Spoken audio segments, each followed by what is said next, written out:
Okay, so I'm going to show you guys the tie-dye technique. I'm super excited about it because I've been working on this for a few months now, and I really wanted to wait until I had a good technique so I could show you exactly how to do it, and I needed a good model too that had really nice hair.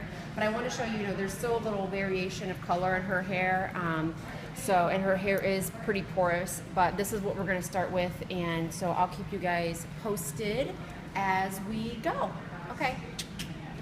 Okay, so I've already done a few, as you guys can see, and what I'm doing is I'm doing some pastel pink in between some of the tie-dyes. I'm not going to tie-dye her whole head, but I wanted to show you like the size of the sections that I'm taking when I do the tie-dye technique, because you don't want the hair sections to be too wide, because you want to make sure that the hair gets saturated all the way through.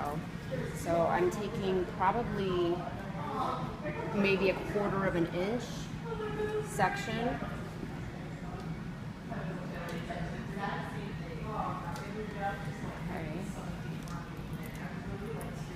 Oopsies.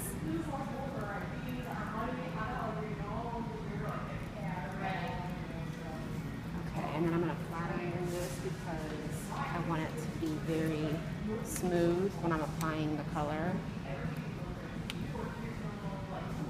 And I have my iron set at 300 because when I do I'm going to do flat iron on the foil. I don't want to burn her head.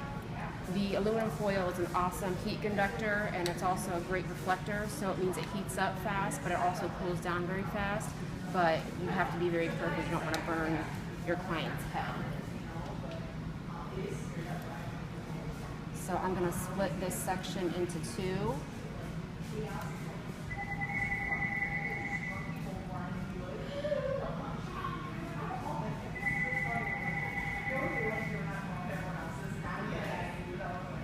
Okay, this is what you have to do when you don't have an assistant to hold your clipboard. So what I've been doing was putting the foil on a clipboard, holding it under, and then doing it, what I'm going to show you.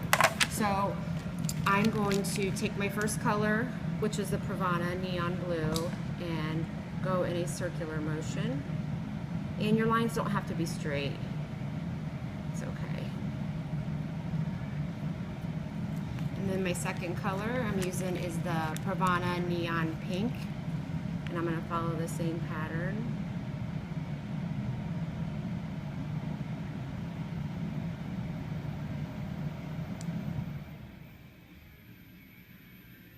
And then my third color is the Pravana Neon Orange. Now you want to be mindful of your color wheel when you're doing these, because you don't want to use colors that when they do mix, they're going to turn to mud. So I'm just being kind of creative, I suppose. That's the cool thing that I've noticed when I've been doing this, is I've done a lot of different designs and they all look really cool. I really wanted to show this swirly one though, because it actually looks like tie-dyed.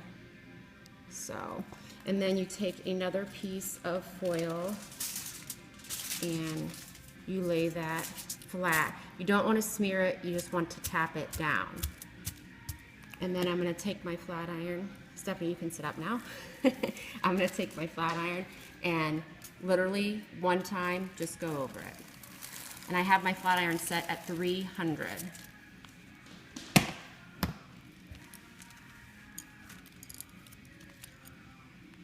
And then you just gently peel off the top layer of foil. And then what I'm going to do is I have these small little paint brushes, and I'm going to go in and kind of blend the colors and fill in like the gaps a little bit. And then keep a towel handy right next to you so you can either wipe off your paint brushes, or I have several, but I tend to end up using the same one. So that's really all you do. So I'm going to finish this, and then I will show you guys the final result.